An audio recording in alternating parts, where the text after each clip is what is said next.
All right. Okay. Yep. We're rolling? Yep. All right. Well, to our wonderful audience that we have, I'm a little ill prepared today. I admit, I bought a house and I'm in the middle of a move. So I haven't had as much time to dedicate to media and research as normal. So I'm going to fall on my partner and kind of follow his lead today. Well, I can tell you right now. I mean, there's a lot to talk about. I didn't get to do a lot of research, I've been training at work all week, so I haven't even been able to listen to podcasts. So both of us are going to be a little bit rusty today then. Yeah, we're just going to have to just kind of wing it. It'll be a shorter video this weekend and next weekend. Yeah, probably the next couple. So, yeah, it's a lot of work. So. Yeah, well, that's exciting, huh? Yeah, I'm excited. It's a great house. It's going to work out just beautiful for little Bear and I. Yeah, I'm real excited to get moved in fully, and I bet it's just so much work.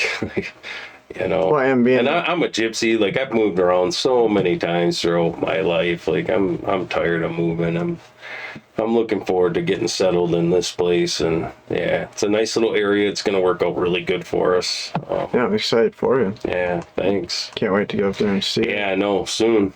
Yep. We'll do dinner and grill a bunch of food out there or something. And have a fun day. Yeah, it's Do you have nice. Do you have enough room to shoot bow there? Yeah. Plenty. Yeah. Yep, plenty of room.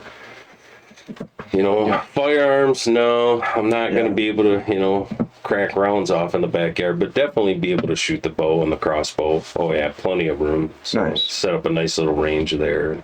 Yeah, it'll be fun. So, and, for the toys, like, you can pull out and take off and ride around all of the neighborhoods out there with the side-by-side or quad. So, get to use that stuff more, I guess. How far is public land from you?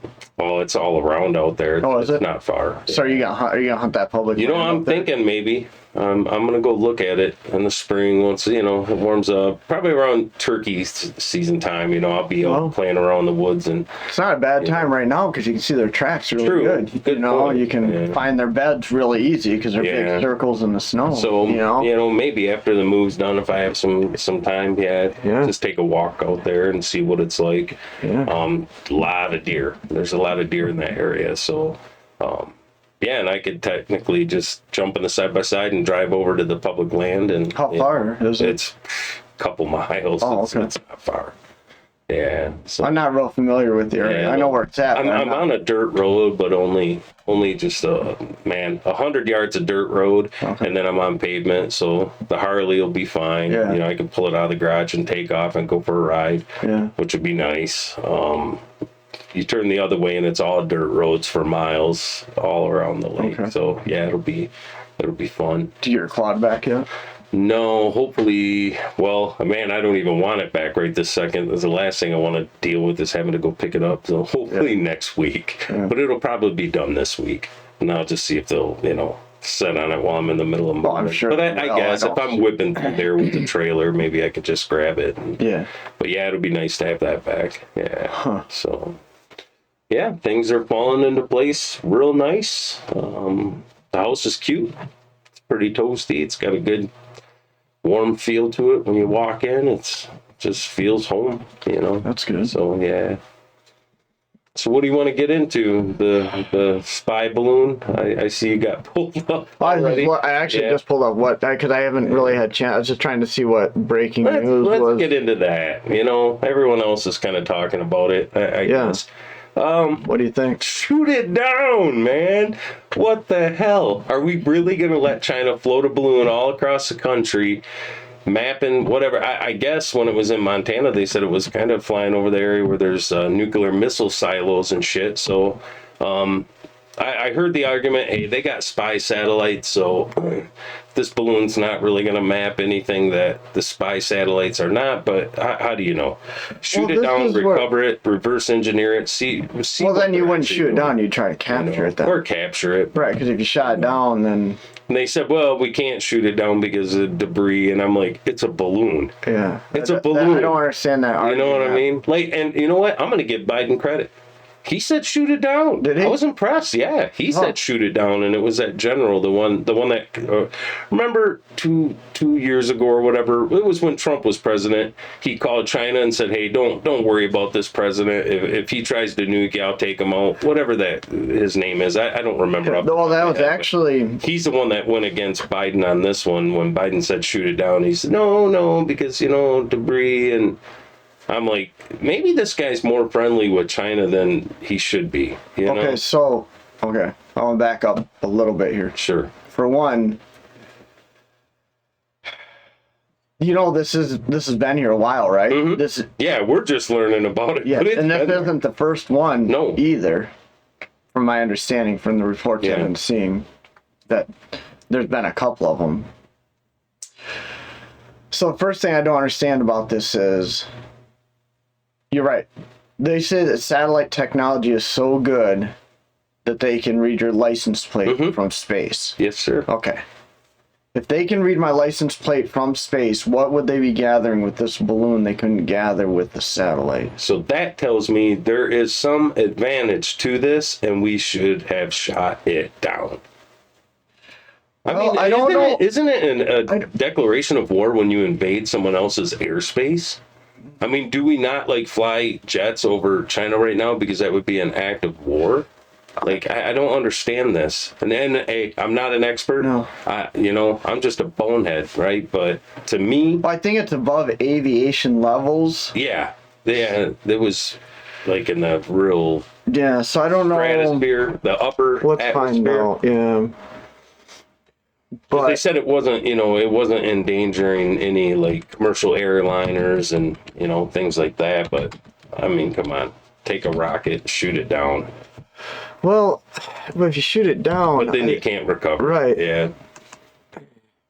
How would you even capture that? I don't know. I heard someone say you'd have to fly your own balloon up there and grab it. I don't know.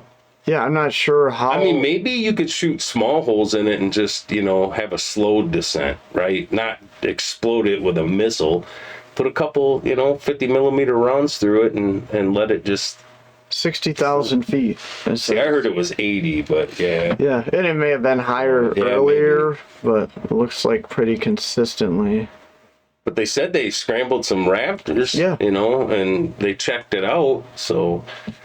I don't know. You would think that they could at least put a couple bullets through the balloon and, give it a slow leak, right? There's got to be something we can do. China says it was just a weather monitoring balloon that drifted off course. Yeah. And we know China wouldn't lie, right? Well, that's the confusing part, though. But what advantage, again, if they have satellites with that much technology... What advantage is there of the... Okay, so here, I'm going to go down the rabbit hole and tell you the conspiracy I heard, and it actually did make sense. All right. That this balloon is worthless, it's useless, except for the fact they're invading our airspace and they're watching what we're going to do about it. Right? They're poking the bear to see the reaction. It's not that this balloon is really mapping anything that they can't do with a satellite. It's the fact of we're going to invade their airspace and see what they do. Let's see what their response times are, how fast they get scrambled planes. Will they shoot it down? Where the planes leave from? Yeah, exactly. Where they leave from. Yep. See, and that was, remember a couple episodes we did, we started out talking about Russia shooting down the UFO, right? Yeah, and they were saying the orb looked similar to this. Well, but that was kind of my theory on that, too. Right. It was, a European a European country, or the U.S. Military industrial complex, not too right? far off, right? That was kind of my thought, was we put something up there to see how fast they could respond, what kind of technology they used to take down something they couldn't identify immediately. And it could be. That was kind of my thought on that. You see how that story went right away? Oh, yeah. It barely even got any... But technically it is in Russia, and Russia's, kind of at war with everybody right now. So, you're not getting a lot of information out of Russia. But so it wouldn't surprise me if this wasn't, like you said, kind of the same deal. But man, you would think that they would be posturing if America had sent some sort of orb drone or balloon or something over there, and they shot down, and they knew it was like they would be posturing all over the media saying, America's declaring a war against our country. They invaded our sovereign airspace. Like, every time something changes a little bit, they start threatening, precision nuclear strikes, things like that. So why wouldn't they if it was, I don't know. It's weird. Maybe it is just that, or maybe it was little green men that they shot down out of the sky, and they're going to start an intergalactical incident. I'm going to lean the next more war toward will be aliens. I'm going to lean more toward. But yeah, it would make sense. But I seen a video of it, and they were saying, see, this looks a lot like the orb that was shot down over Russia. And this lady just took this video with her iPhone. And I'm thinking, how in the hell could you shoot video with an iPhone, something that's 60, 80,000 feet in the air? Like, it's a size. I guess it's a size, because I watched some video too, That's some personal crazy. video.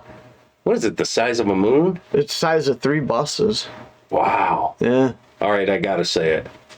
That's no moon. It's a battle station. I don't know the reference, but Yeah, Star Wars. The Death Star. oh, okay. Wow. Crazy times we live in, man. I love it. Yeah, here's kind of a idea of, Yeah. if you look at that. And I mean, around. look, isn't that what crashed in Roswell? So, I mean, they recovered that, right? Shoot it down. Well, that's what I'm not. What do you think Trump would have done? I saw he released a statement. Did he? He said shoot it down. Shoot it yeah. down? Yeah. He'd have shot it down before it even. But, well, that raises a question, because you were just saying that Biden said shoot it Yeah, down. Biden said shoot it down. But then the general says no, so Right. who's in control here? Well, when Trump said, "Hey, get our troops," was it Syria? Was it in Syria that he said pulled it? And they lied, said, "Yeah, well, we're drawing down," Right. and then they didn't. The military really is starting to set a precedent of not listening to the president. So there's been an argument for a long time that the president's just the face and really powerless anyway. So maybe So, maybe the president of the United States really doesn't control as much as we think or have thought. that's... You And see this, that there's one right I heard here? there was one over Canada too. Yeah.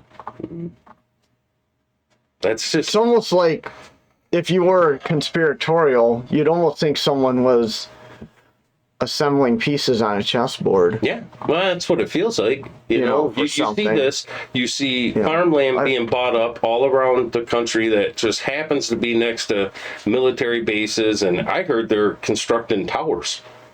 So I don't know, so that they can get up in the air and kind of, look over the fence and see what America's doing on their military bases. To me, it very much feels like a chess game. Pieces are being moved around, and Oh, there's a... I don't know. What would That's you a do if path. it floated over your house? Would you take some shots? No. I can't believe there ain't people on Yeah. the rooftop trying to shoot It's it too down. high. It's 60,000. Yeah, I know, but you know what I mean. They shoot Oh, I'm at the sure. moon, right? I mean, yeah, you see that path? Yeah. Crazy. And that's forward trajectory starting February 23rd. Yeah. It's just weird in that it's been floating around there, and they didn't notify the public at all. It was just Oh, you see, they may shoot it down when it gets over the Atlantic Ocean. Yeah. They said. Oh. we'll see. I'm real curious to see how they handle it. So, but yeah, that's my thought. I bought into that theory that it's just to measure our response, what we do, how we behave, how fast we can scramble something to get from X to Y. Yeah, I don't.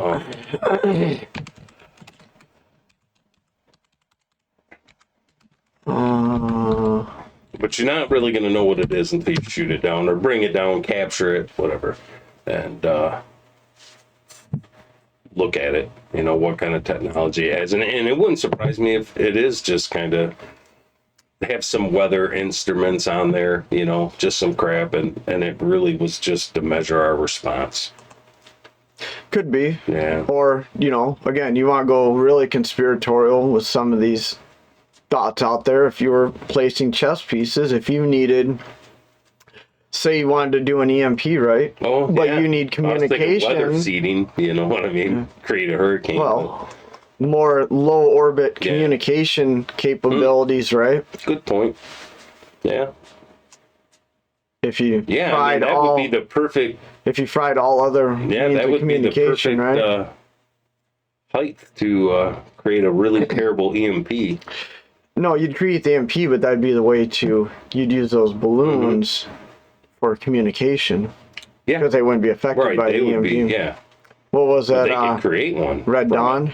Yeah, Red Dawn. Yeah. One of my favorite movies. Yeah. Wolverine! I'm in a movie reference mood today. I see that. But yeah, Biden said shoot it down. I was shocked. One of the pundits I was watching said it's actually the only smart thing he has ever said since being president. See, it looks like they say most weather balloons just kind of go wherever they go. Yeah, they follow the jet stream. But they said the Chinese one has the ability to change course. Yeah, and that's what they were saying. Like, they can control this one. That's interesting. So they said most of them go until they just pop. Yeah. And then the instruments parachute back. Interesting. I don't know that much about weather balloons. And just for everybody listening out there, we're just talking shit, so don't get too excited. Yeah, we're just having we don't have any facts here. We're just talking shit. So there's nothing don't professional. Don't get too spun up on conspiracies. Right. They're just fun to talk about. Yeah. That's all. This channel is for entertainment, man. Yeah. That's it. Yeah, not to get your news from. Yeah. To do your own fact checking, do your own due diligence, and find people that don't take anything we say to the bank. We're just a couple of boneheads. So yeah. It's just interesting, and and I haven't had any time to look into this, so I'm looking into this in real time for people listening. It was just funny because people start freaking out, like, well, there's Russian and China ships that are surrounding the U.S. right now. There's spy balloons crossing the country. Like, I don't know. Yeah. Maybe it is just China's gonna make a play on Taiwan, and they're gearing up for it. There's a lot of saber rattling going on right now between China and the U.S. And, the prediction was by 2025, we'll be in a full-scale war with China. Maybe. Did you see this here? I saw that. I did catch that the other day. No. I did not see anything about that. Yeah. Yeah, I just caught it on... I actually just caught it on the... Come on. No, stop acting like that. Yeah, technology. Yeah. I'm trying. Every time we brag about it, it goes to shit. Yeah. Let's, there you go. Cut us off a little bit. There we go. Nobody can see it anyway, so I don't have the others. There it goes. Now it's finally doing its thing. Yeah. This was from February 2nd. A fungus illness? Yeah. Dangerous. Wow. Yeah.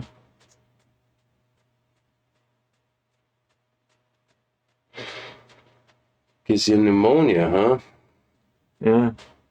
I just heard something about it the other day. Like I said, I haven't actually done any research. Yeah, because, listen, guys, if the world ain't, bad enough right now. Did you like my text? Now it's a fungus. I said who had the how did I say it? Who had the Chinese flying weather balloons or placing weather balloons around the world on their 2023 bingo board? Yep, someone bingoed on that one. Wow, that's crazy. So it's a toxic fungus that's spreading around, huh? Yeah. I was just reading well, where did I get that from? Some bugs. They were like ants, and they get this fungus on them, the spores from this mushroom. Yeah. And it make their head blow up. Was it you telling me that? Yeah. Yeah, that was crazy. We need to look that one up. Yeah. I just heard about it too. So this fungus ain't gonna make our heads explode, is it? No.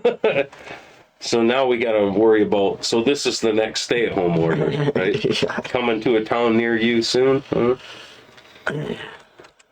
Because of fungus spores.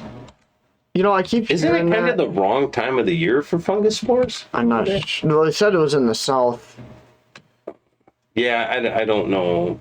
Kind of their It their said plant life California. down there. How it's different than we're pretty far north, so. So it's from a mushroom, is it? Yeah.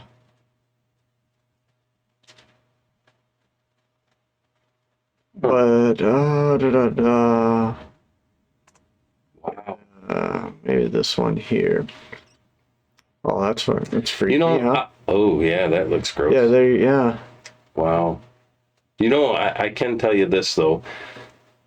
The one thing that fascinated me when I trained to become an emergency medical technician, and you get into biology, stuff like that, was that all the different ways, all the different things that are trying to kill your body every single day at a cellular level. And it amazed me that humans even lived at all. Because every day there's so many viruses and bacteria that are trying to kill you. It's amazing that we can even live. And in some ways we seem very fragile. But in other ways, the body's very complex and strong. But, millions of years of evolution, you become immune to that kind of stuff over the years, over the thousands and thousands of years. Right. So the stuff just doesn't affect you anymore. But I had seen a report once they were drilling these ice cores in Antarctica and stuff, and they find viruses and bacteria, and the fear is that they could release something that was from 200,000 years ago that we're just not immune to anymore. And you could make people really sick. So they had to be really careful with that. But I would have thought you should be immune to it if it was something that, unless it was pre-humanoid, Right. should be something that we've already been, it's in our genetic code that we're immune to it, that Yeah, you would think. built a defense to it. But yeah, I don't know, weird. Deep diving in that one, huh? So what else is going on in the world? I don't know. I It see seemed like there's some the internet was blowing up, but there's some politicians getting kicked off committees, and yeah, I heard them crying, because they were, what was it, Omar was being taken off a committee, and one of the congresswomen was speaking and started bawling about it, and I'm like, come on, it's not like they're kicking her out of the country, Yeah, she's being kicked off a committee. Amazing. It sucks, but you know what? This is what I don't understand. How they got away with dividing us, making us so tribal that when liberals did it to conservative people, they celebrated and this was great. And then when it happens to them, they cry foul, like this ain't fair, this is the end of the world. I mean, you had to know every time you use X power that when the pendulum swings the other way, they're going to use X power back. This is why we should be united against this kind of stuff, right? So that it can't be used against you later on, like stacking the Supreme Court. They wanted to stack the Supreme Court. Okay, that's great. So now you're going to go, 9 justices, 12 justices. And then when the conservatives eventually win the government again, because they will, it's a two-party system, let's be honest, it swings back and forth, they'll just stack it even more. So where are you going to stop? 100 Supreme Court justices? Right. I mean, just, God, I would think that there would be enough people on both sides to be able to look at this and say, no, this is not good politics. It's just terrible. I don't know. You had to know that when they took Congress back that they were going to start kicking some liberals off these committees. I mean, is it revenge or is it just she really isn't a good fit for the committee? I don't know. I'm not an expert in Omar. I only know a little bit about her. Well, let's do this. Let's hear her latest speech, okay? Yeah. Let's hear her latest speech, and then we'll listen to some of her controversial remarks. Okay. Works for me. We'll go from Is there. anyone surprised that I am being targeted? Is anyone surprised that I am somehow deemed unworthy to speak about American foreign policy? Or that they see me as a powerful voice that needs to be silenced? Frankly, it is expected. Because when you push power, power pushes back. I didn't come to Congress to be silent. I came to Congress to be their voice. And my leadership and voice will not be diminished if I am not on this committee for one term. My voice will get louder and stronger, and my leadership will be celebrated around the world as it has been. So take your vote or not. I am here to say, is anyone surprised? Okay. Yeah. Now I want to see some of the. I see more. I don't know enough either. That's why we're doing this in real time. I don't. She doesn't represent us. Yeah. So. I seen one of them that she was. I don't even want to try to quote it because I'd probably get it wrong. And although I'm not an expert in all things, I don't want to talk out of my ass either. So.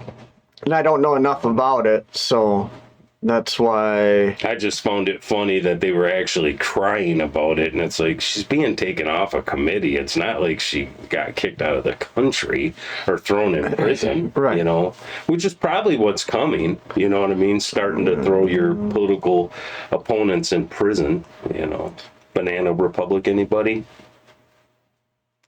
It's, you know, whether you're liberal or conservative, Democrat or Republican, you have to look at this and say, politics is going in the wrong direction. It's going in a bad direction. Yeah. I'm not a fan here, but I just want to see. Fighter pilot.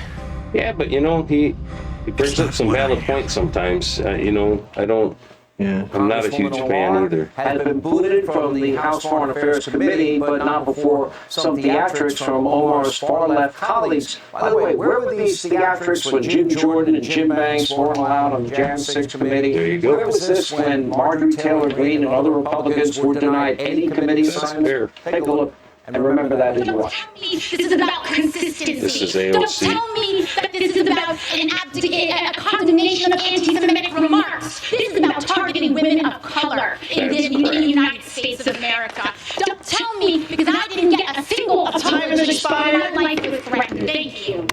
The GOP is not doing what it is best at. Weaponizing hate against a black, beautiful Muslim woman. The gentlewoman's time has expired. Will not be silenced. The gentlewoman's time has expired. Omar, Guys. I am Gentlewoman's so time sorry has today expired. that our country is failing you today through this chamber. Oh, The gentlewoman is no longer recognized. give me a Forget the break. hysteria. She got Here kicked are the off the facts. committee. Congresswoman Omar was removed from the Foreign Affairs Committee because of her own terrible behavior, her reckless rhetoric, his irresponsible rhetoric, anti-Semitic rhetoric. I don't know. That's what I wanted to hear. I had heard something that there were some. Israel has hypnotized the world. May Allah awaken the people and help them see the evil doings of Israel. Omar also used Jewish tropes about money, pushed conspiracy theories about Jewish influence over the U.S. government, and according to Omar, it's all about the Benjamins, baby.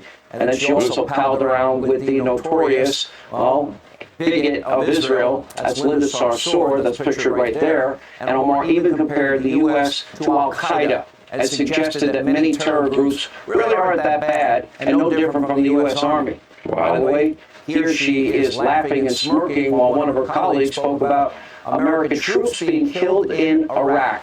And who can ever forget when she described 9/11 as the time, well, some people did something. 2,977 people died that day, our fellow Americans, worst attack on American soil, and people still died from its aftermath. Omar's conduct is so reprehensible that her own Democratic colleagues once introduced a resolution. They condemned her remarks. She was also banned from the country of Israel, rightly so. Make no mistake. People who openly detest America, our allies, they have no place representing I guess us draw your own all over. conclusions. Yeah. What you Well, think? you know what? It was obvious that when the Republicans took over Congress, they were going to give a little payback. That's probably what this is. I believe zero that this has anything to do with it being a person of color or it being a female. Besides, how can they even get on there and say that she's a black woman when they can't even? There is no such thing as a woman anymore, right? I thought you weren't allowed to say that word anymore.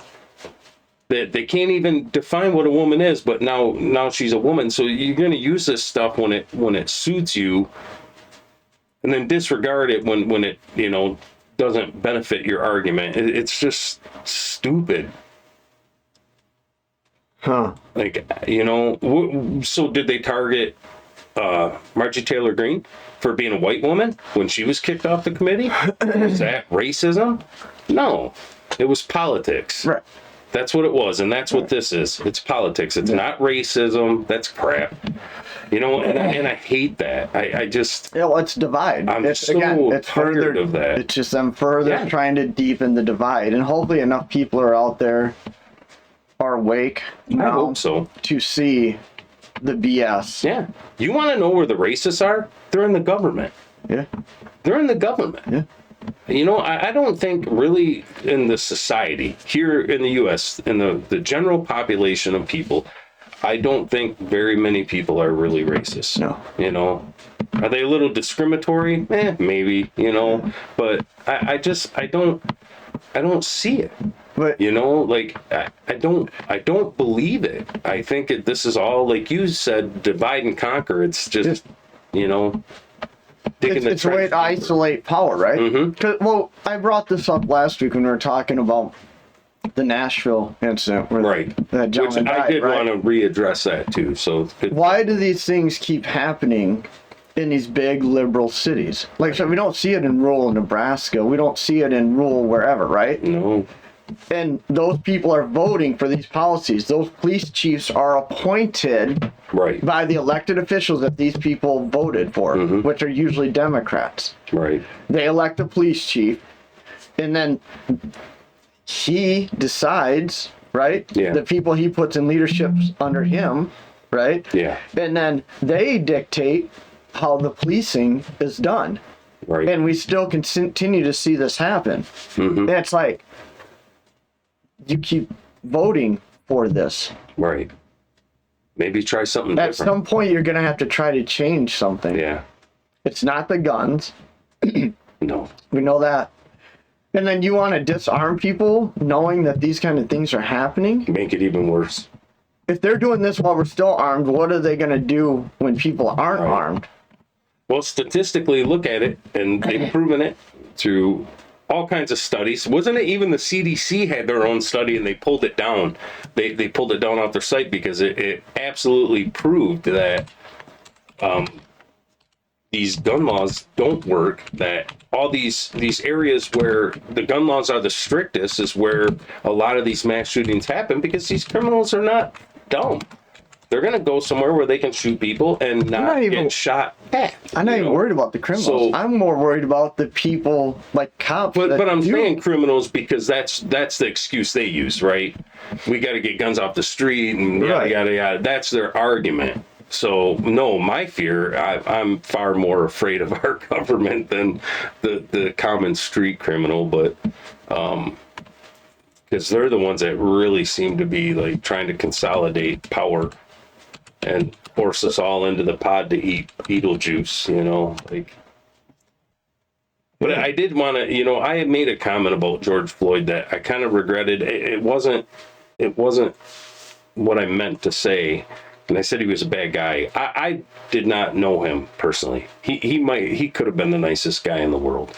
That was wrong for me to say. He was doing bad things, is the point I was trying to make. I think how I feel about this, and man, we talked more about it, and I was kind of all over the place. I struggle with this one because the militarization of the police forces across the country, just the changes they made, I don't like. I don't feel like they're really representing themselves as, the friendly public servant anymore. They've gotten very authoritative, and well, they do a lot of bad things. There's a lot of good cops too. What I don't want to see, whether the cop, if the cop hurt somebody, whether this guy was doing something bad or not, if the cop broke the law, right? He straight up killed someone. He needs to be punished. He needs to go to prison forever. Like what they did to this kid down there, and they beat him to death. Like that was ridiculous. Now, whether they had a good reason to pull him over or not, once this guy's subdued, you have him handcuffed. Like to start wailing on him and just give him a gang beating like that was ridiculous. With George Floyd, the point I was making was when he had his knee on him, if that was part of their training, you can't then punish the cop for doing what he was trained to do. You got to change the training. We do need to reform these police departments. I agree 100%.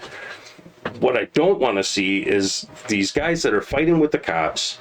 They're criminal behavior. They're dealing drugs. They're caught in a car wreck. They're high. They take off running. The cops tackle them. They're trying to get the gun from the cop. And then we paint murals of these people to put these guys up as like on these pedestals of these beautiful, they paint these murals with angel wings on them. And I mean, I think you're idolizing the wrong people. I think you're understanding the representation of the mural wrong. I don't think these people are idolizing or painting the mural of a person. I think they're painting a mural and representing what is wrong with the system. Then they should have painted a mural of a cop, hitting Rodney King with a flashlight, with a mag light, right? Stop resisting while you got someone with their hands behind their back and handcuffs. I'd understand that. I guess maybe I'm misunderstanding. Yeah, I believe that's the way I see it, that it's a representation of what's wrong with the system. I don't think these people they get on media right away and they start, like they start showing pictures of them when they were 12. Well, you know what I mean? That's like the media. trying to paint. Well, that's the media trying to wedge that divide. Sure. I believe, because I just don't think we should be idolizing people that are doing bad, because I think there's enough good people that get the hell beat out of them by cops or killed, whether you're white or black, because you can do a Google search and there's all kinds of videos of white people getting shot by police. That's statistics. Yeah. You know what? We can look at them people and say, wow, here's someone that was good. They were obeying the law. This cop had a bad day for whatever reason, pulled him over, beat the hell out of him. We should be against that no matter what color you are, right? I don't want any citizen being beat on by the police. Right. That's bullshit. And as America, we should not accept that at all. At all. These cops, yank them out the force, throw them in jail, put them in prison. And then let them get their ass kicked by a bunch of inmates and see how they like it, Well, and then I wanted to back up from it because you had said... But I don't think George Floyd deserved to die. You said... And I want to... These people out dealing drugs and... Sure. Like, dealing drugs should be a crime?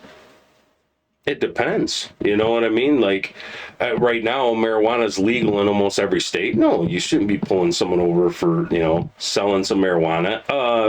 One of the guys coming across the border with 20,000 pills of fentanyl, that's going to kill a bunch of people. We got to have that debate, right? Because I like the war on drugs, I was against. I thought it was stupid and it didn't work any more than prohibition worked to get people to not drink alcohol. Right. And because last week you were talking about how it's wrong that someone's house, their door got kicked in, their dog got shot because they were doing surveillance. What were they surveilling the house for? Next door. I think, if memory serves me correctly, that was a hostage situation. There was a 911 call. I think it was a domestic violence, and the guy was in there with his girlfriend or wife, and they were taking over the houses next door to get a strategic, advantage over the guy in the house. Probably gonna put snipers in the window or something, I'm assuming. So yeah, these are, they're complicated things, but I know that when I was trying to articulate my thought on this, and it was hard, we're doing it in real time. And we struggle with this stuff sometimes, no doubt. That's what makes the video interesting, right? But I said he was a bad guy. I can't say that. He could have been a really sweet person. He was just doing something bad at the time. You know, you're spending counterfeit money, chewing on a speedball, getting ready to drive a car. You know what I mean? Like, you shouldn't be doing that. Whether drugs should be legal or not, fine, but you shouldn't be high out driving around, you know, risking everybody's life. Like, Yeah. so then when you get in an interaction with the police and you're all high and you want to fight with the cops, like, you know, I think there's better stories to focus on than these ones of people doing some really kind of bad shit and then they're fighting with the cops. Like, you know, there's probably enough stories of people that probably weren't really doing much wrong, you know, speeding a couple miles an hour over the speed limit or something. We've seen it, the hothead cop videos, you know. Yeah, I just...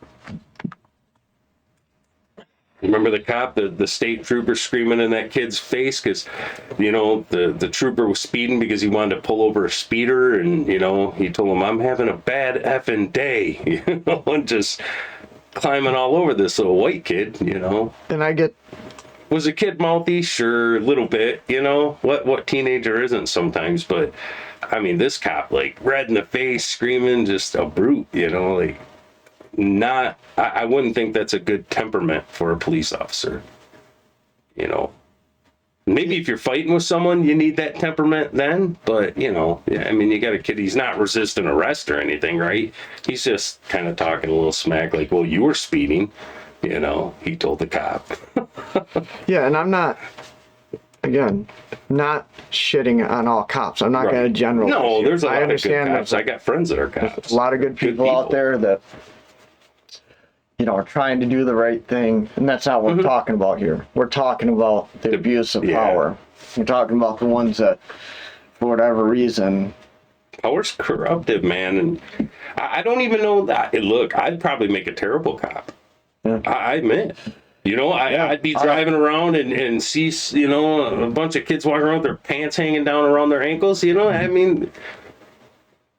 Jump out, pull your goddamn pants up, you know, get a belt, whatever, you know. Well, like you're an authoritarian. Yeah, you know. Wow, I'm Can shocked. you believe that?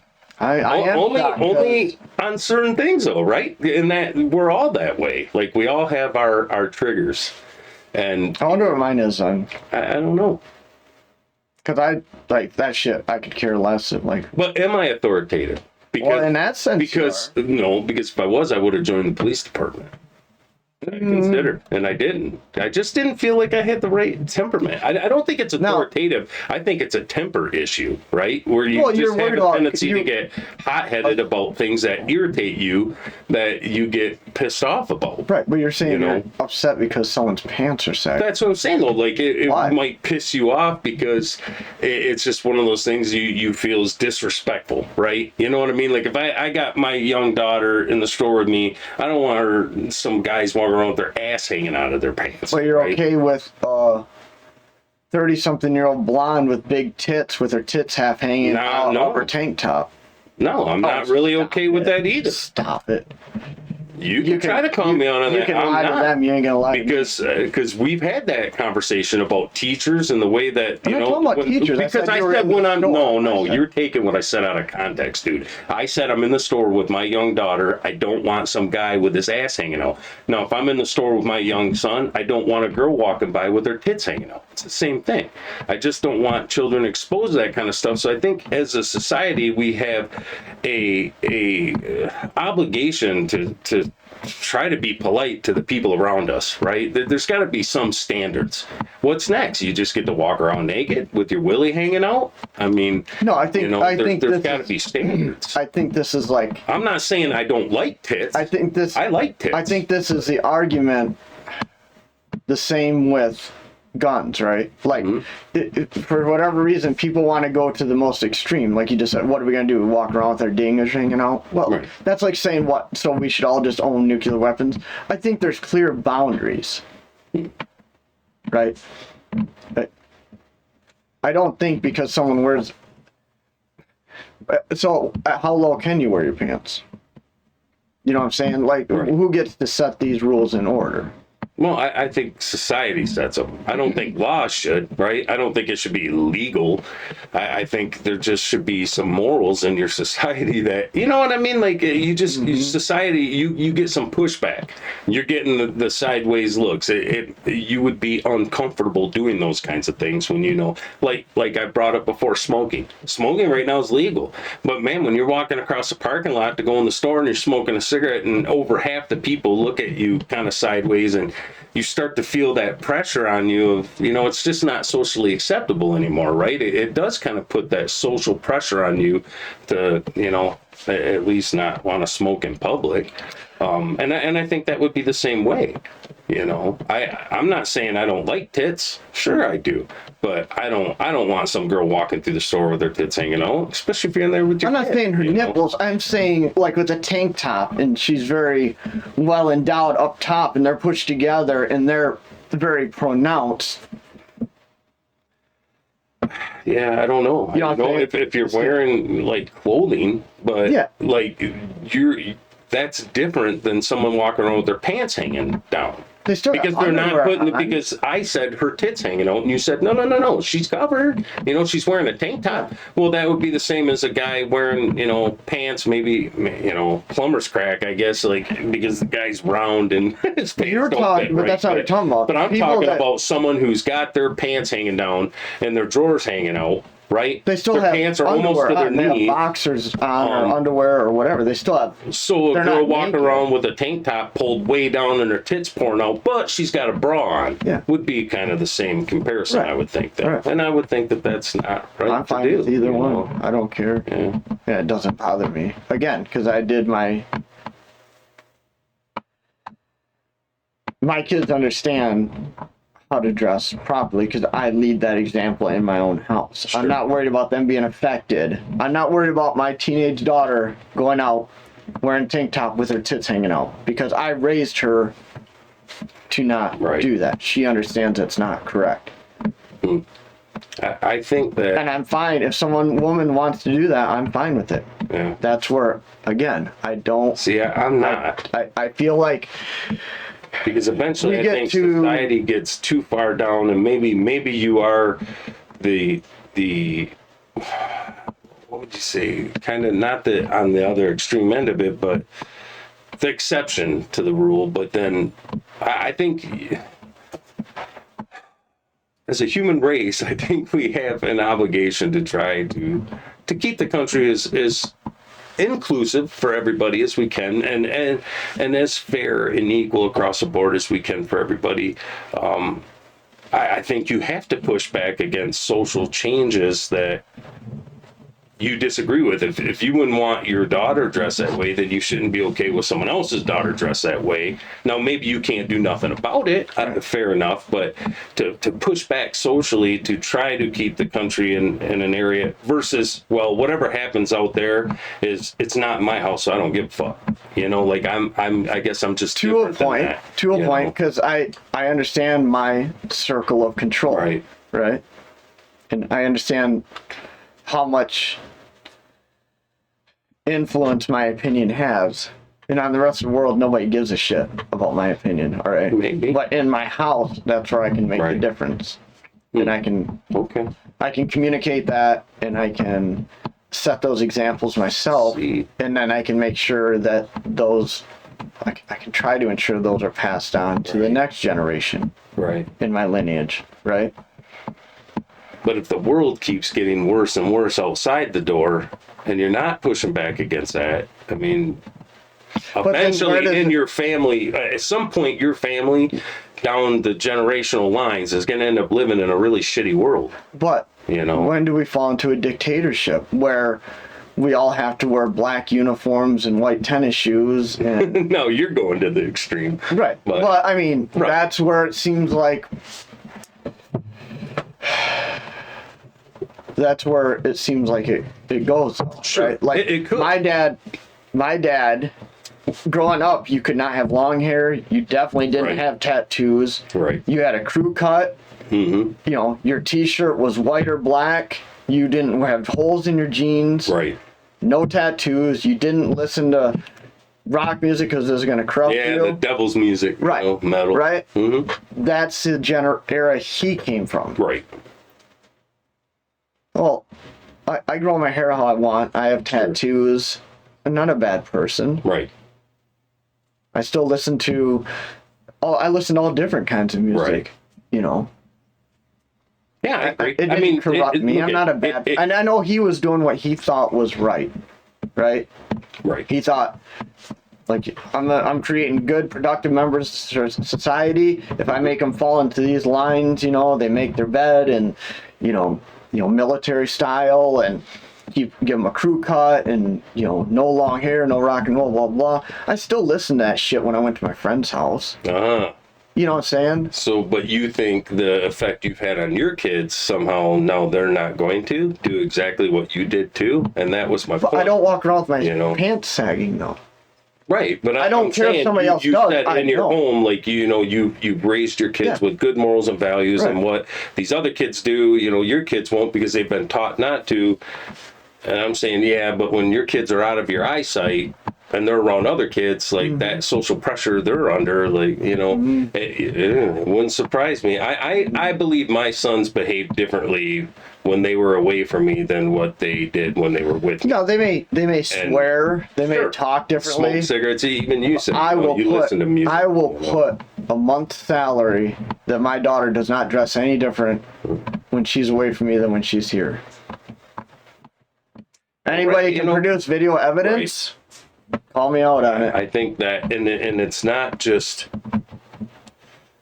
how she dresses; it's the people that she's going to be around also, right? That are going to do those kinds of things. So I think that. But I see that I don't want a dictatorship around the country. No, and look. The country changes. It evolves. It progresses. It has to, right? We're not the same fathers that our fathers were, right? I had long hair. I'm covered in tattoos.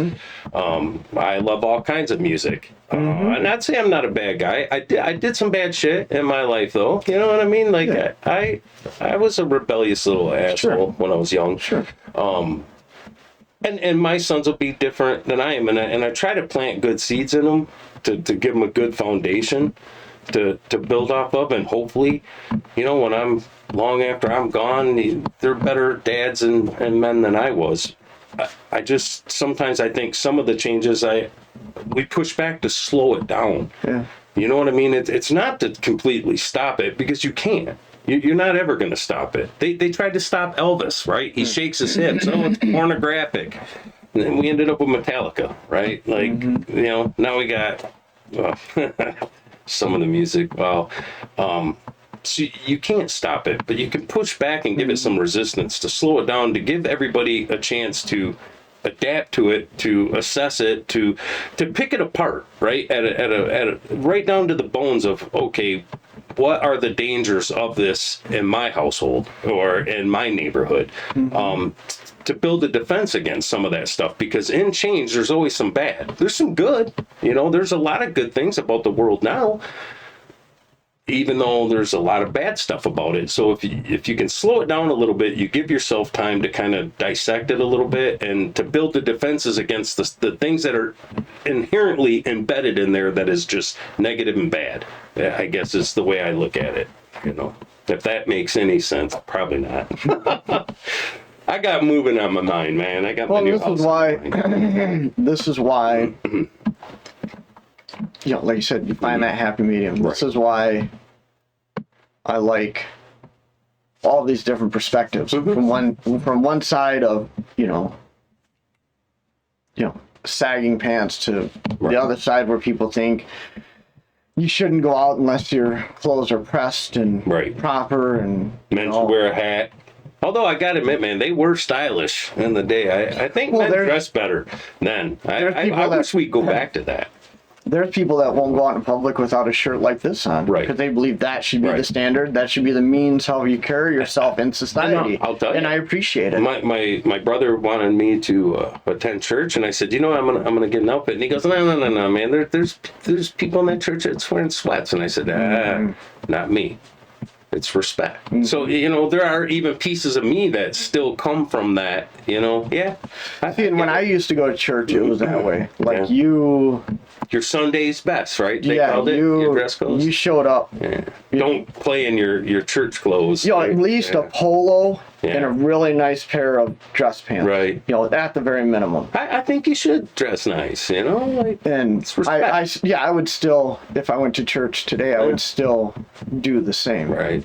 You know what I think is funny is, all these debates for all these just over a dozen years of this shit going back and forth, me and you, and 1 minute you are like the choir boy for personal responsibility.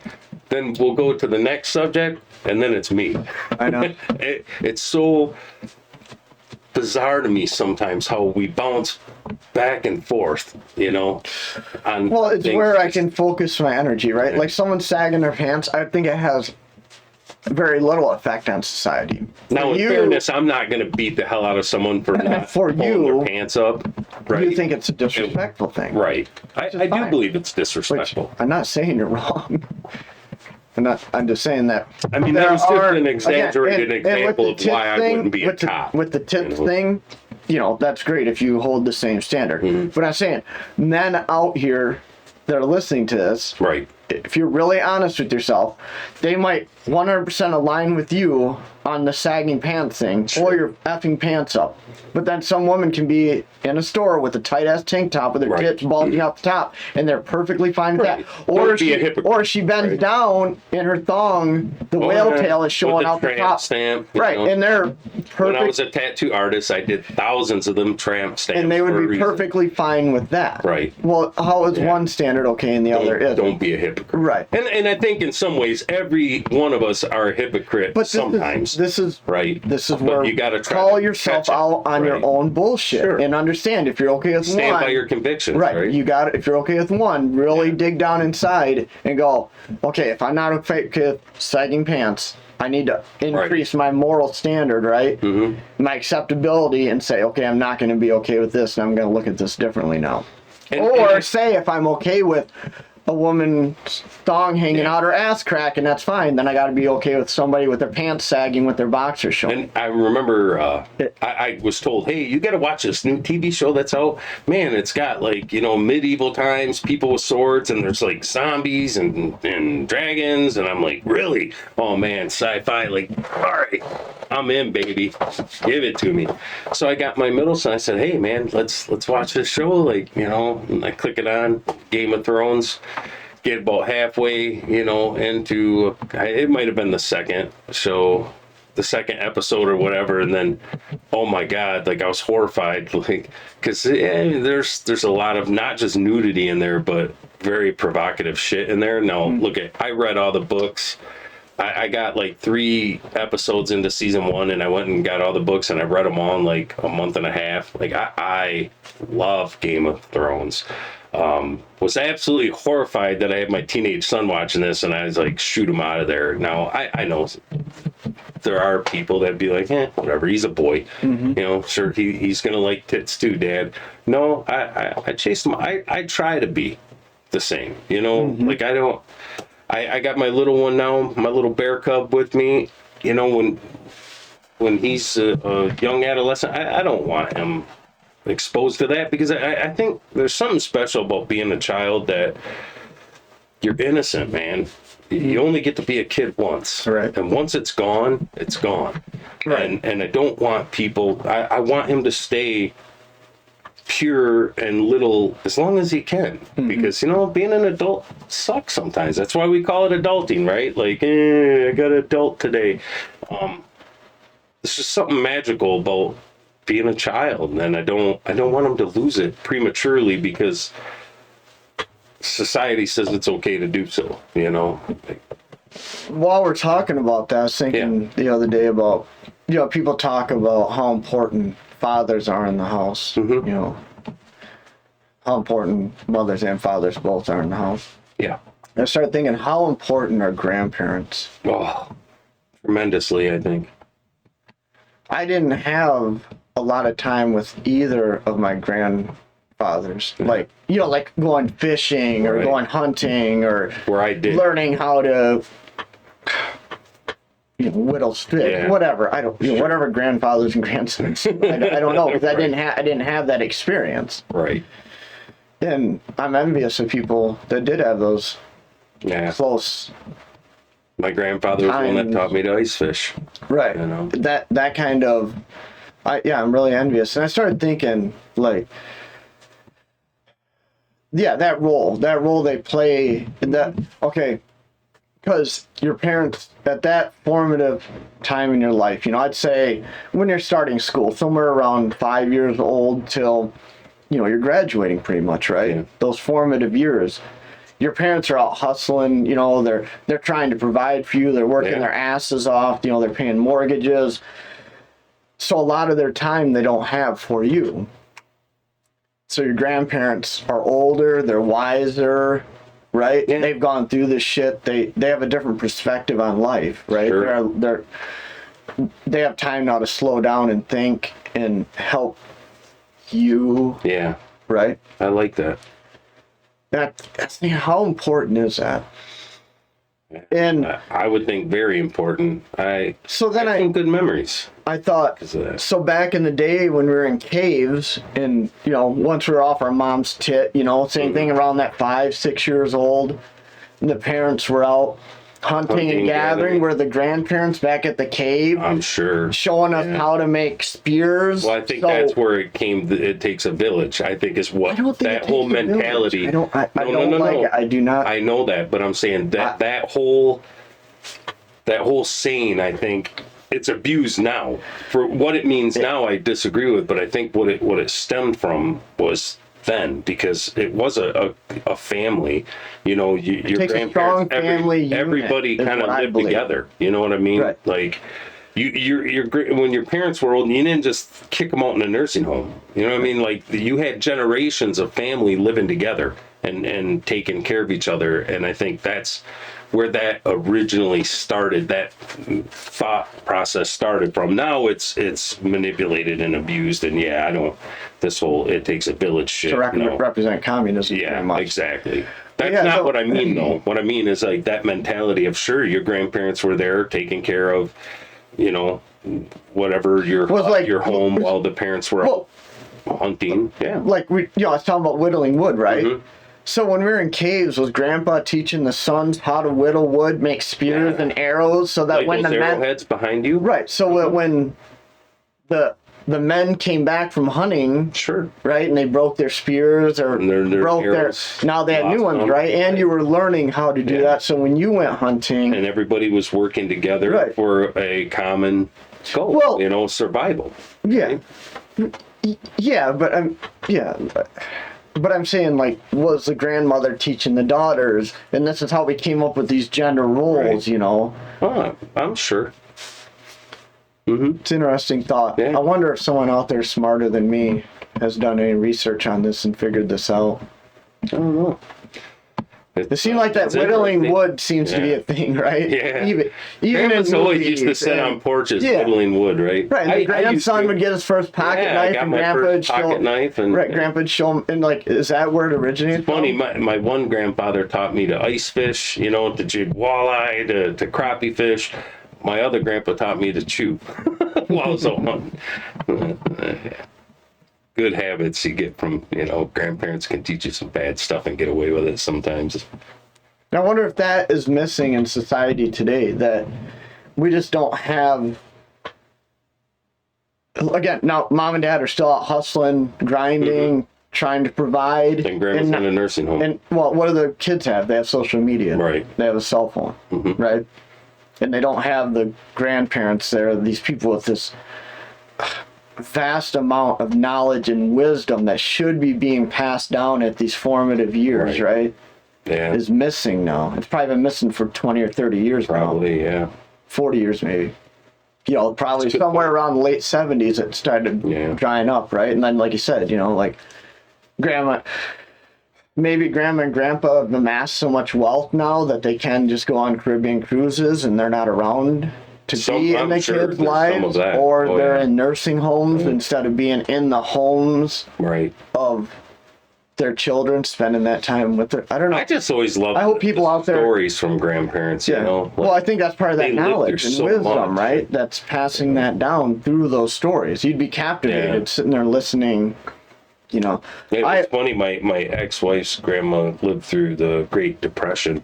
I told you the story. She owned a potato farm in Pennsylvania, her and her husband, and she told me stories about it, you know, and some of them I remember is like how they survived was they had the potato farm. They would trade some potatoes for some eggs or chicken, and you know everybody in that community kind of traded, and that's how they got through that. Because man, some really scary, tough shit that they had to live through.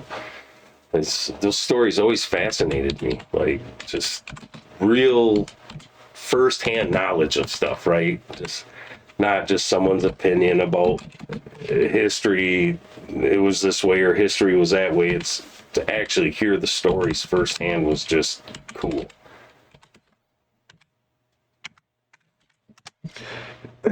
Yeah, But I think you get a lot of knowledge from your grandparents. I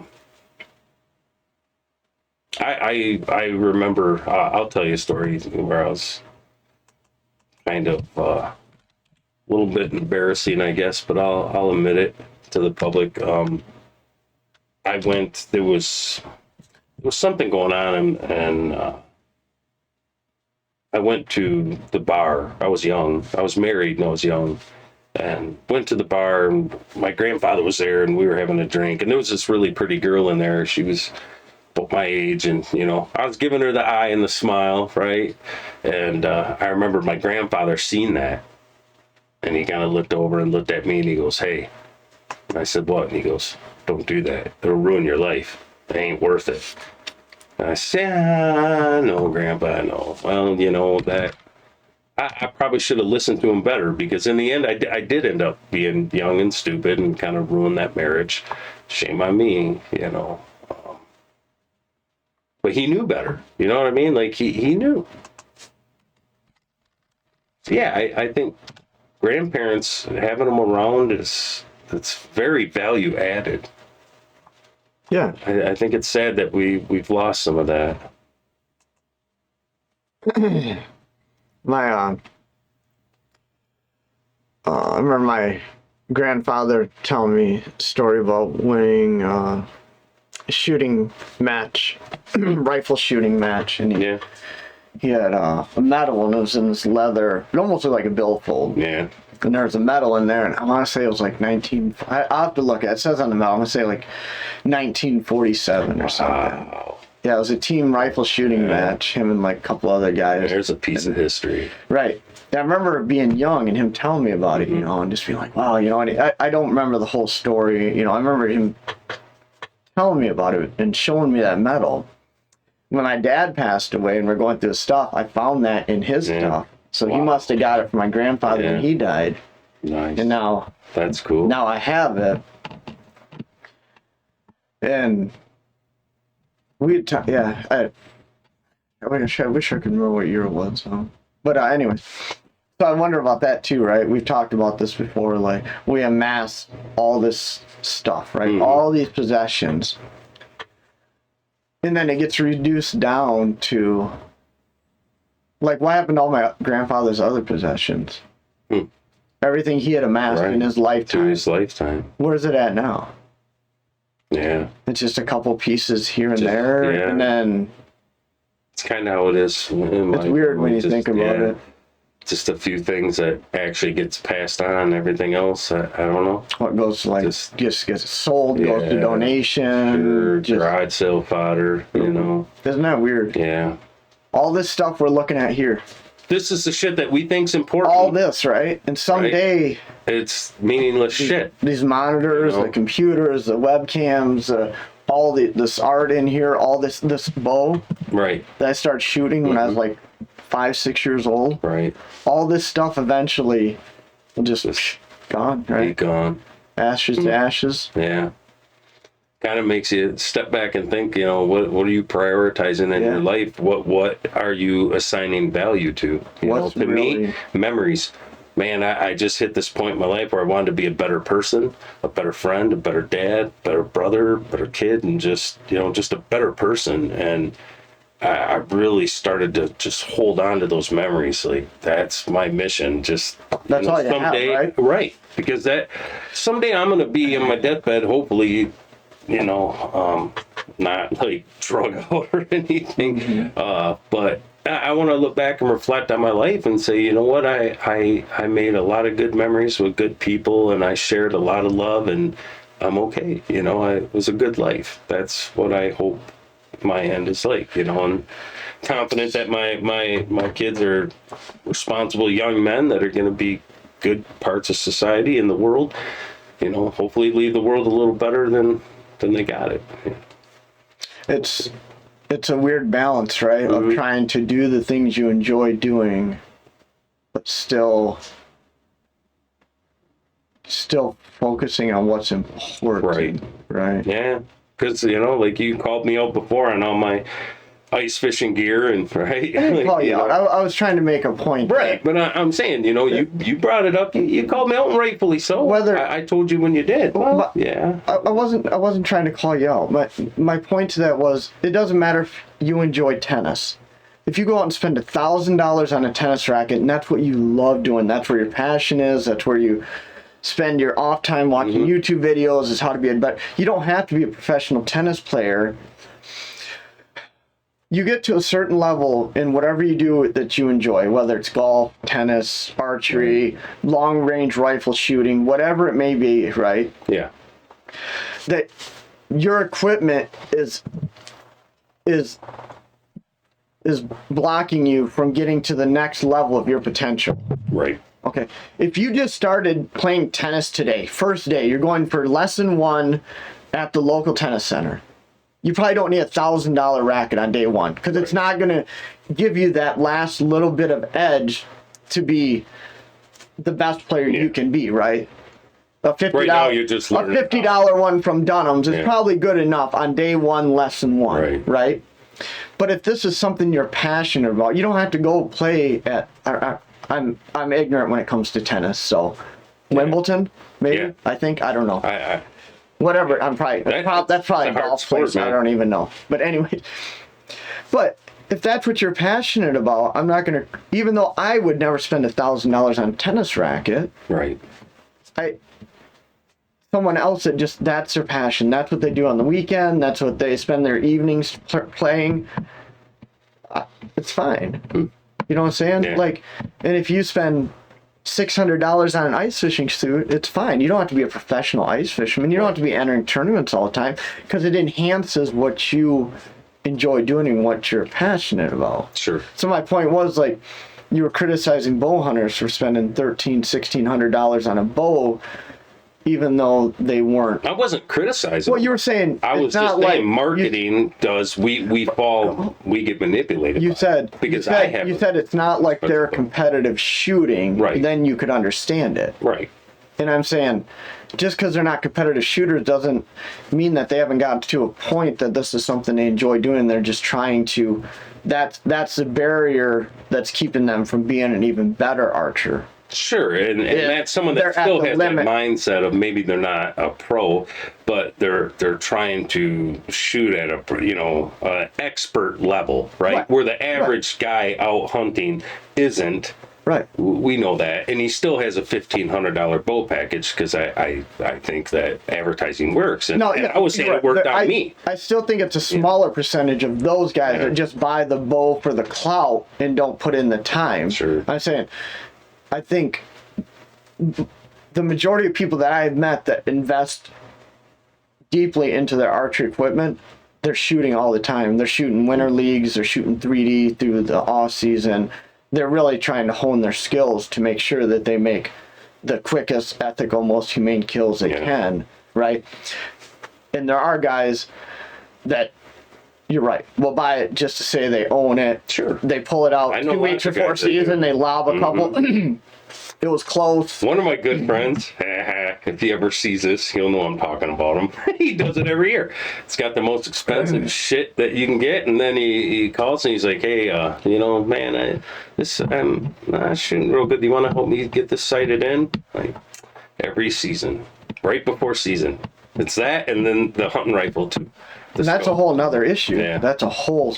But I know lots of guys that have expensive shit that they don't try to shoot at an expert level. So when I said, I could see if you're shooting professional, I misspoke a little. What I meant, my thought behind that was if you're trying to shoot at an expert level, because not everyone that wants to shoot at an expert level wants to be a professional shooter.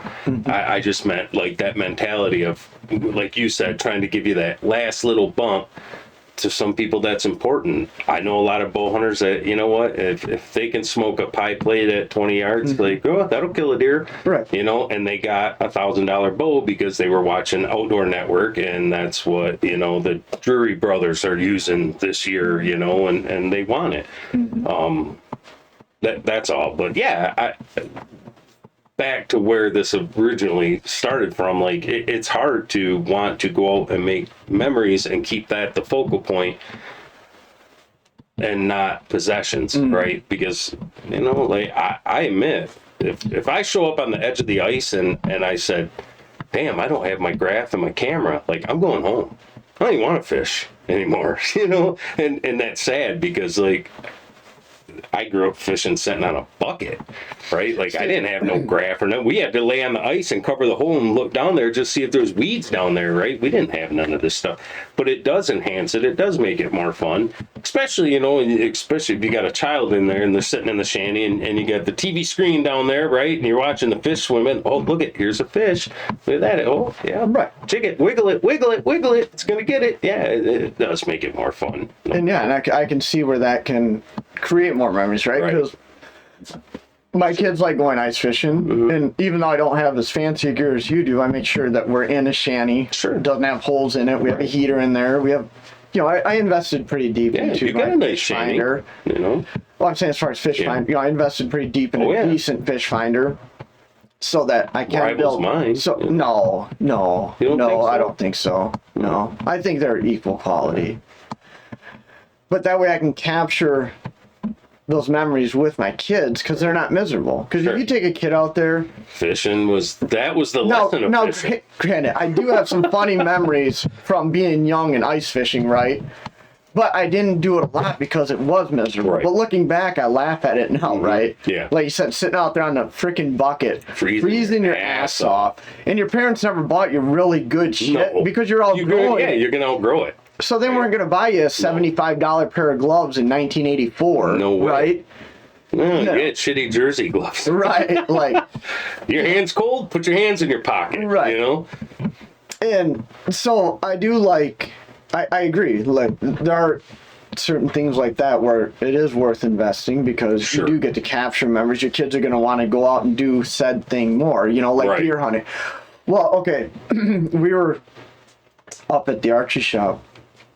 And this kid was getting a bow. Yeah. I think, I don't remember if they had bought it then or they'd bought it and they brought it back. I think they had bought it and they're bringing it back to get him set up. Yeah. I think like Dad had bought it for him up there. Right.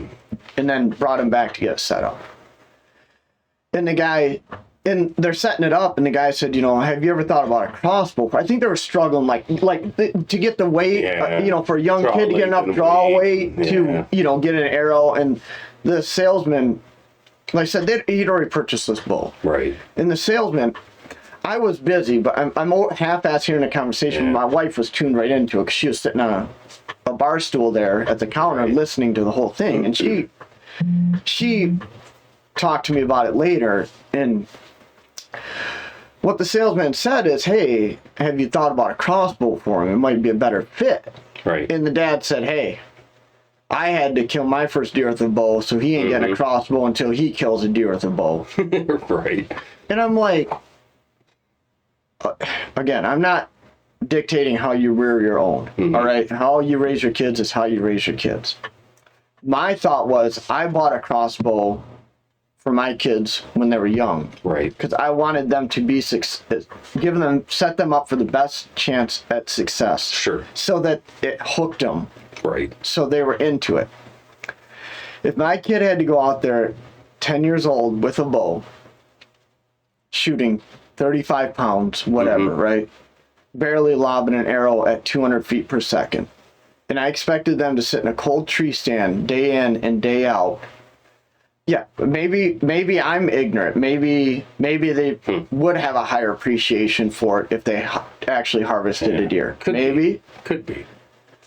But it does seem like I can understand that mentality too of, you know, you got to earn it, right? I remember teasing my middle son going, hey man, like, hey, you've grown up fishing in a shanty with a heater and like, you're kind of soft with this stuff, boy. Like I sat on a bucket, like you should learn to fish this way before you learn. So I guess I'm guilty of kind of saying some stuff more. I think for me, it was more playful to him, just showing the difference. But you know, there is something to be said about sitting out on that bucket. It kind of made you tough, you know. It taught you patience for sure. Luckily for you, it caught on, right? Yeah. But I know other people that don't hunt that I've talked to about hunting. And they said it sucks. Right. And I said, yeah, they said, oh, I went out with my dad or my uncle and they made me sit on a stump and I didn't see shit and I was cold and I freaking never did it again. Why would anyone like to do that? Right. Yeah. So how many people get turned away because they didn't earn their way in, whether it's fishing or hunting?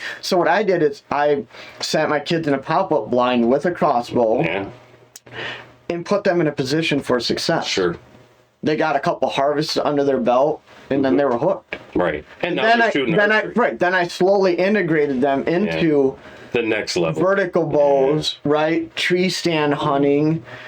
And now they both tree stand hunt. They both do vertical bows. Right. And neither one of them want to use the crossbow. Right. That crossbow's hung back there for 5 years now. Sure. Neither one of them want to use it. I like that, you know. I'm not saying my way is right. I'm just trying to give a different perspective to people out there. Like, slow down and think about this. Just because you were forced to do this way, maybe isn't the right way to continue to do it. Right. Yeah. Right. Maybe there's a better way. I like fishing with all my gear. Because if that was, I like hunting with all my gear. You know, we use trail cameras. Hell, now me and you both got cameras that, you know, a deer walks in front, right to our phone. Yeah. You don't even have to go out and pull the card anymore. I like that. Yeah. You know, I like the little gizmos that we get, you know. Yeah. Because, you know, analogies can be useful, you know, like what if before you could rifle hunt, you know, I want to know how many people out there were forced to use a flintlock muzzleloader with real black powder, a patch cut from leather cloth, and a ball that they hand cast. And they had to go out and kill a deer wearing buckskin clothes before they could use a 30-06 with a scope. How many of these guys? Like, I guarantee you that guy at that archery shop was handed a rifle with a scope. Sure. When he started rifle hunting, his dad didn't make him start. I had that debate with some guys I picked on when crossbows first hit the market and they really started to get popular, and I teased some guys, you know, just in fun, jesting back and forth the way guys do. But oh, come on, that's not bow hunting, dude. You're doing it the easy way, la la la. Anyways, I eventually got my ex-wife a crossbow. And I took it out one day and I shot a little nice young buck with it. And I said, wow, man, that was, you know, and I remember the debate me and you had about it. I was picking on you about it. And you said, yeah, but you know what? It's a tool. And if it sets me up to be more successful, put more meat in the freezer, why wouldn't I use it? And so I got a crossbow. And then, you know, some guys picked on me. And I said, hey, you know, come on now. It's not like you're out there hunting deer with a wooden stick that's sharpened with some homemade bow. Like, you're still using the latest. They're at the edge of legal. They're at the edge of legal technology for vertical bows. Exactly. And I said, so I mean, what's the difference? And in reality, I'll tell you what the difference is right here. Because I'm gonna expose my own bullshit right here on camera. When they allowed crossbow hunting, I was completely against it. You want to know why I was completely against it? Probably because for the same reason I was. I couldn't afford one at the time, and I thought it gave people an advantage over me using vertical bow Right. and a less expensive one because it was all I could afford. Right. And so it was my own jealousy that caused me to speak out against it. I think what I didn't really like about it was it seemed like my friends that had them, they started losing deer left and right. And I thought they're taking shots that they wouldn't with a bow because it feels more like a gun. And it just seemed like a lot of deer were getting wounded, and that's why I didn't like them. Outside of that, I didn't really care. I think it was because these were advertised, and here's here's me swaying in a different direction. All of a sudden, these were advertised being able to shoot 60, 80 yards, and they can accurately. Sure, I was shooting them at 100 yards. The problem is that deer has so much sound travels 1,100 feet per second. And that crossbow, by the time it gets 60 yards out, they're ducking, moving, and that's what I don't think people are using it in the same 20, 30 yard range that they'd use their compound. Sure. And I think that's why so many, again, they were advertised as, you can shoot 60 yards. Right. So guys started taking pop shots, wounding deer. Yeah. I don't think it was that the equipment wasn't capable of harvesting them. But I think, once everyone started to get dialed in we know it, somebody that took a long shot and lost a really nice deer. Really nice buck. Had they let it come in to what they would have done with a bow, they probably would have harvested it with their crossbow. But they got cocky. This last season, I wasn't there. But had I had the crossbow, I think they took a shot they wouldn't have taken with traditional equipment because that was the first question I asked them. Well, would you have shot that with a bow? No. I said, then you shouldn't have done it with a crossbow. It's the same. It's the same. Right. Now this year, this last season, had I had a crossbow, I would have shot the best buck I've ever seen in the woods. And I had the vertical bow because I went back to it. I just love shooting archery, but it's more challenging. It's more moving. It's a little bit harder to pull that shot off, and that's why I love it. And in the end, I ended up I walked them. And that's what I think. Stepping away from vertical bow and going to crossbow gave me a higher appreciation for vertical bow. Because now, like I said, that crossbow's hung back there for 5 years. Now I am balls deep in compound you archery. Are heavy duty into it. I shoot every day, very disciplined. Like I'm watching how-to videos, on all the experts. I'm out there trying to duplicate their teachings to get better results. It's become meditative. Speaking of archery, do you remember the guy that we were watching last weekend shooting the longbow? That guy that came out of nowhere and he won that championship. Oh yeah, the Lancaster Classic. He was shooting. Yeah, that was fun. Bear bow. He was shooting bear bow. Yep, shooting bear bow. Yeah, that was impressive. Wife and I were watching it this morning, and we're watching Women's Open Pro. Yeah, she's been watching it too. Nice. It was fun, and just watching him be, kind of this rookie guy, just an average dude. I can't remember. I was trying to remember his name. I couldn't even tell you, dude. I just remember I was calling him Bubba. He's a big burly guy. Come on, Bubba, you got this. And man, he outshot all the pros. It was fun. It was, I don't even know. You just happened to turn it on, and somehow we caught that, and it sucked us right into it. We sat there and watched the whole thing. Yeah. Let's see. Pretty awesome. Matt, wasn't it Matt something? 2023. Oh, geez. Okay, here we go. Yeah, it might have been. Let's see. Man, it was really fun to watch, though. Definitely made it more interesting. Oh, yeah. I thought. For an average. Yeah. Yeah, what you say? He just picked a bow up a year ago? Yeah, a year ago. They were shocked. Like, these guys have been shooting forever to get here. Which one's this? This is... man, you would have thought it would have been... Yeah, right. Easy to find. Let's see. Man's bear bow. I just saw it too. Dang it. Where'd it go? Reloaded. Yeah. Youth. Women's bear bow. Bear bow. Oh, that definitely isn't. Huh. Yeah, I don't know, man. The guy was great, though. You thought there? Man, he was just natural, you know. We'll find it here in a second. But I love it. They asked him, you know, what would you say to the audience? He said, anybody can do this. And they said, really? And he goes, yeah, anyone can do this. Real humble guy. Yeah. It was fun watching him shoot. His name was Matt. Do you see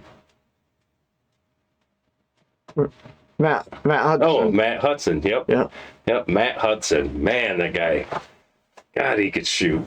It was that fun was... just watching him shoot like that. You know, and just out of, you know, I would have never thought that would have been that interesting to me. And we just happened to catch. I'm probably a fan forever now. You know, I'll be watching more of that. Oh, yeah. Yeah, like I said, we were watching this morning, drinking coffee. What that guy did for that sport, like, is amazing. Yeah, let's see if we get some video here. Fine. Maybe they got something on the. Maybe they have something. Man, on, it was fun watching him shoot. We were all rooting for him out there, you know, sitting on the edge of your seat. Come on, you got it. Yeah. He'd take that shot. 9, 10. We were just cheering for him. It was fun. How it just made you an instant fan, you know. Yeah. It's just the effect you have on people. You never know. It was nice to see someone that wasn't.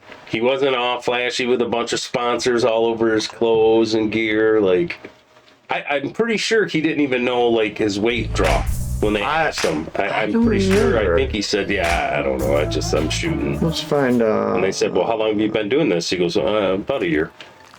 They still like, the only excuse thing me? I regret about my life was hiring local talent. If I knew about Upwork, I would have hired actually talented people from all over the world instead of talentless people. He ate the lunch of those other guys. I was just, commercials. Wow.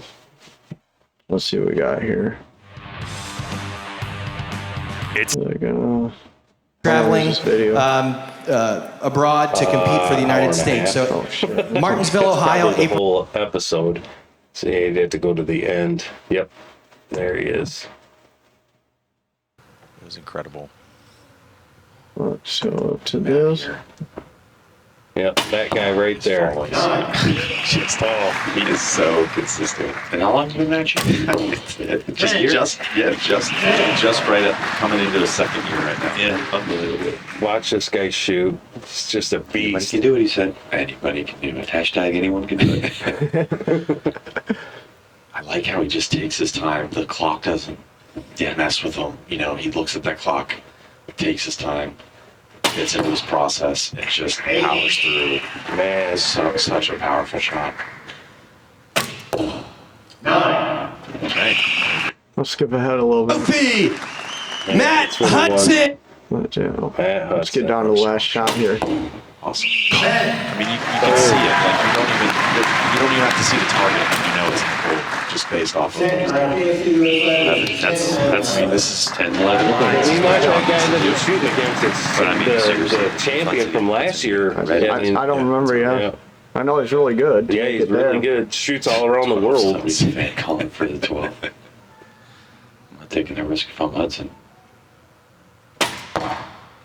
7. Okay.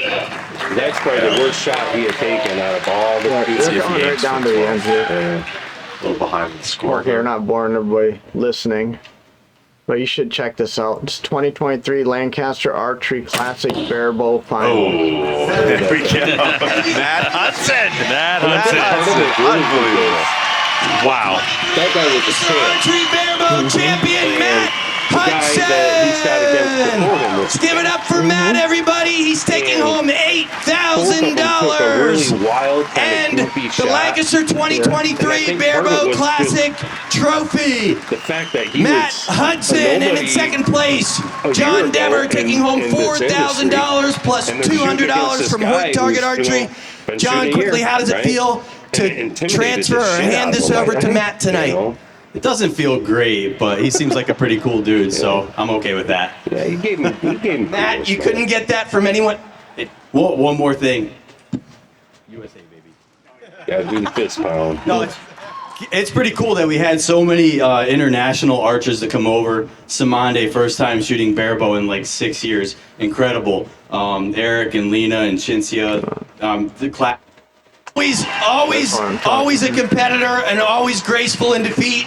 Matt, to you, how does it feel as the new champion? I don't know if you thought this could happen, but how does it feel to be up there right now? I'm not sure yet. I'll let you know next year. I know you're not sure. I know you weren't prepared for this, but I'm so proud of you. Everybody in this room is proud of you. One more for Matt Hudson. Thank you all. And you know, for what he just did for that sport, like, yeah. And he outshot people all around the world were there, man, to shoot in this. And it was fun. Definitely made me a fan. Yeah. You know. Real. All right. Should I shut this down? Yeah, I think so. We did an hour and a half. I got some moving to do, so. Yep. If you made it this far, we appreciate you. Yeah, thank you for sitting in with us. And give us a thumbs up. Maybe subscribe, share the video with someone you know would like to hear us. Yeah. Check us out on all the social media platforms. We are on, I think, everything. Everything, yep. Yeah. Insta, Face, Twitter, Rumble, any place you get podcasts. All the podcasts. Yep. Everything. Apple Music, Amazon. All right, be kind to each other out there. Peace and love.